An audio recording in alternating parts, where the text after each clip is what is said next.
Welcome to the Fantasy Draft Room. I am Chase, and as always, my man Cody. We got a fun one in store today. Yes, sir. Looking at our top 5 running backs pre-combine and pre the Senior Bowl that was going to be taking place here next week or throughout this week, whatever you guys see this. So it is a fun one, but man, at the top of it, there ain't much to really talk about. Is there? Top 5 is more really who do you have at the 4 or at the 2 through 5?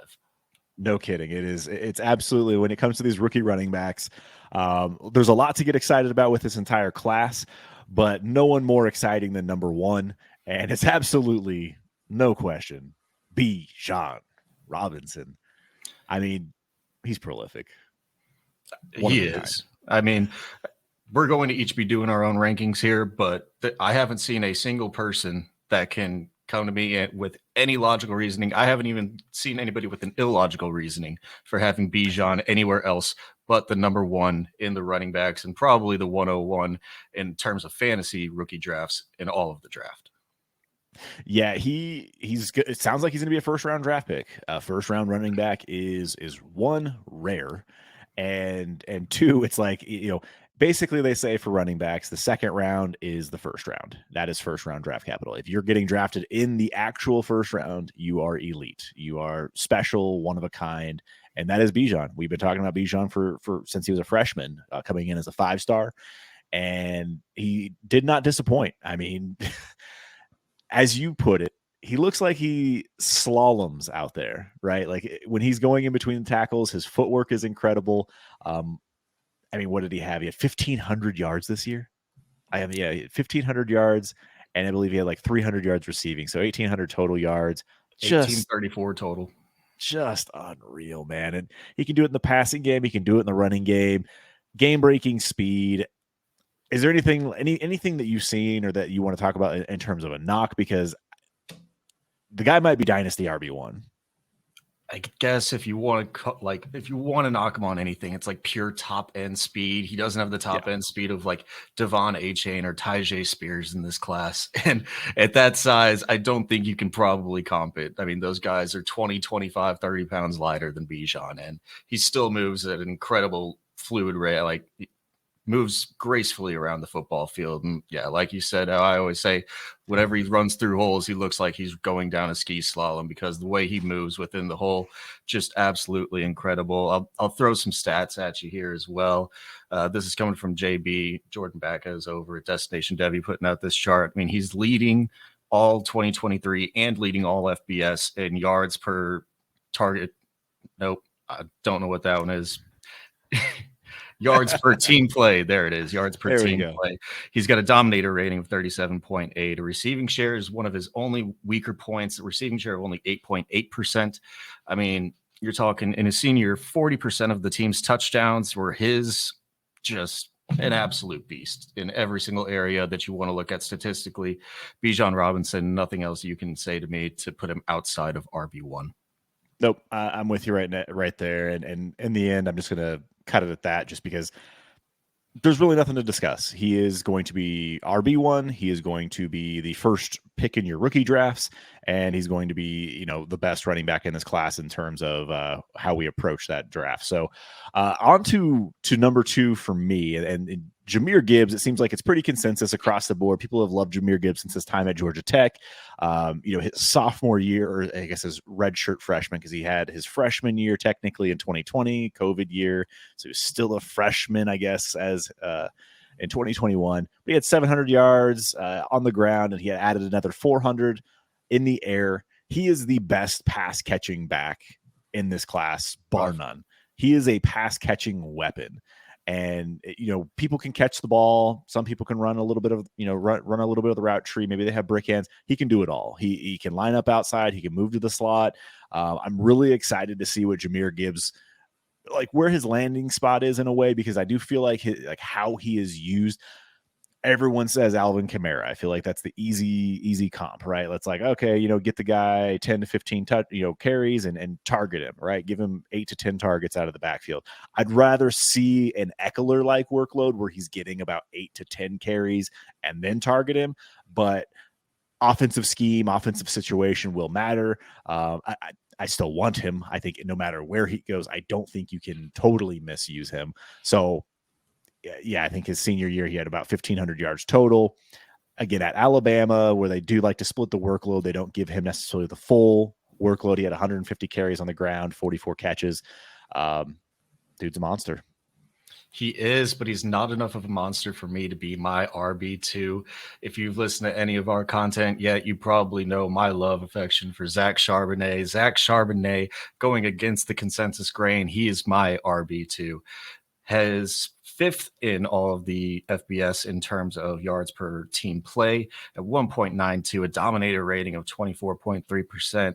He is an absolute tank as well at 6'1", 220, and moves. I mean, I can't say that he moves anything near like Bijan. He's much more lumbersome than a Bijan Robinson. But the reason that I have him instead of Jahmyr Gibbs at my 2 is that I think he can be a true 3-down workhorse running back. Whether he gets that role or not remains to be seen. We'll see what the landing spot in draft capital are for him. But comparatively to Jahmyr Gibbs, I think he can run between the tackles and catch outside. His pass catching is not at the equivalent level of Jahmyr Gibbs, but I believe he's a much better rusher inside, where I believe Jahmyr Gibbs lacks a little bit of not talent, but a little bit of the ability of just put your head down and barrel forward for 3 yards, running through people and making people miss inside the way that Zach Charbonnet does. So Zach Charbonnet is my 2, and we can get into your number 3. Is your number 3 Zach Charbonnet? Absolutely. Zach Charbonnet is my number 3. And I'm with you. Like when you compare the two, I don't argue. I can't really argue with you. Gibbs, when he's in between the tackles, he does go down rather easily. He does have some good contact balance when he's out in space, but in between the tackles, like Zach Charbonnet runs people over. Like that dude can break some tackles. He's a physical specimen, right? When it comes to Zach Charbonnet being number 3, he is the only running back that is top 5 in both PFF's rushing grade and PFF's receiving grade for running backs. So he's the only one in the class, including Bijan. So that does say something to his 3-down ability. We'll see what kind of draft capital he does get, but it sounds like he's going to be most likely the 2nd or 3rd running back off the board. And I want to see his combine numbers. I want to kind of see what his 40 time is. He does have good burst. There's another guy that I feel like has better burst and acceleration and speed that we'll get into here. But I can't argue with your love of Charbonnet. Like I don't know if it's growing on me because you, but man, when you do put on the film, like his cuts, his vision, like it's all there. And UCLA's line was questionable at times, and he just stood out head and shoulders above the rest. So love him. Do you want to get into number 4? Anything last you want to share on your love of Charbonnet?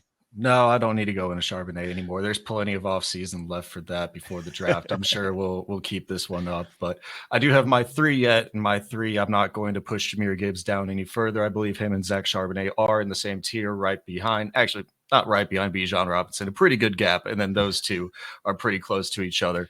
I think it'll depend a lot on what we do see from them testing. I'm worried Zach Charbonnet might come out a little slow. I'm worried Jahmyr Gibbs might come out a little small. We need to see those things. We need to see the draft capital, the landing spots. But right now I do have Jahmyr Gibbs at my 3. What could change this is what I project to be his receiving ability or his receiving usage in the offense that he lands in. That's going to be the big thing for me, because if I think that he has a true Austin Eckler level workload and Alvin Kamara level workload out of the backfield or even lining up in the slot sometimes, I think Jahmyr Gibbs could be what we wanted James Cook to be last year. If he lands in a good spot where they're actually going to use him. I just couldn't buy into James Cook because I didn't think Buffalo would use him. And we really haven't seen that yet. Even though he has gotten more burn as a runner, I believe Jahmyr Gibbs could actually be the one who has like the 7-8 targets a game if he lands in the right spot. But for now, Jahmyr Gibbs is my 3. Let's get into who you have at number 4. All right. Number 4 for me. You love to call him Zach Charbonnet light. I feel like Kendre Miller, the running back out of TCU, he's the reason that Zach Evans transferred, right? Like he pushed him out the way.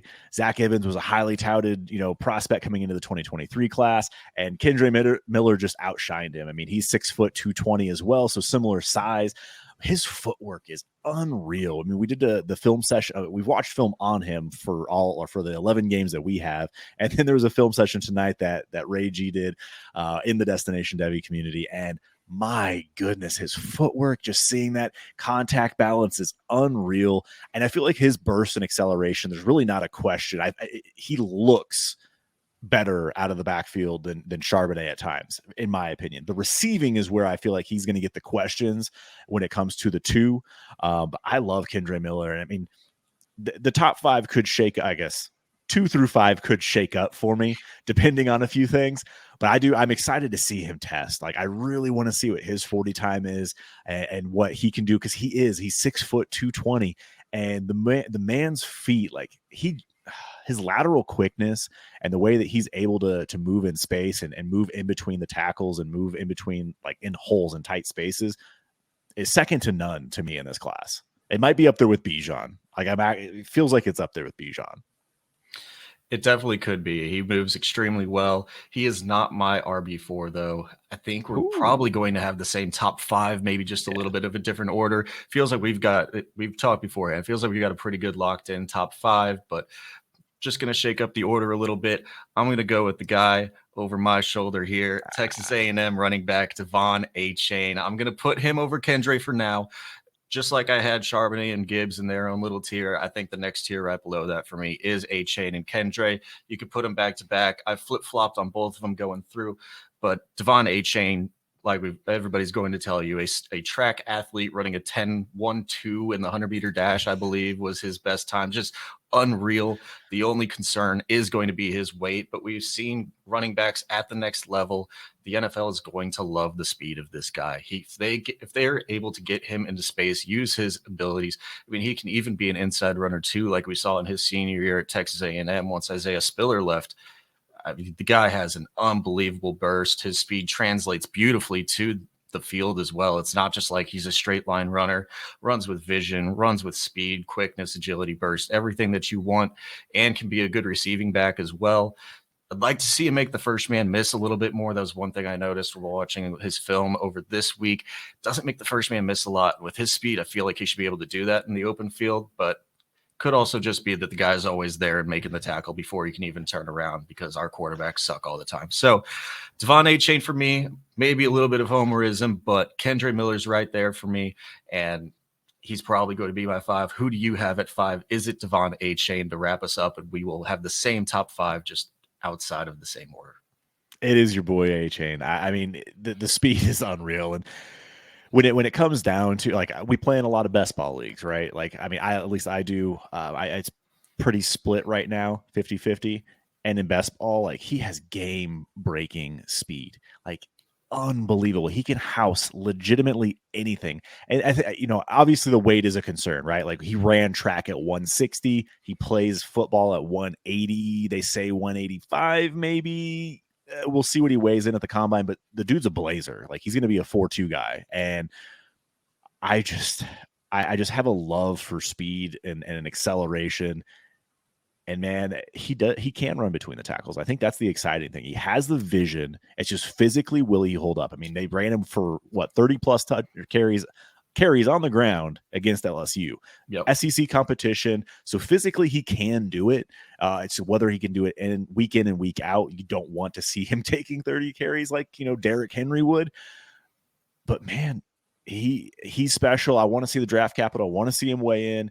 But I feel like that's where 2 through 5 can shake up for me. Gibbs is pretty locked in at the moment, but I could argue up and down for any one of those guys.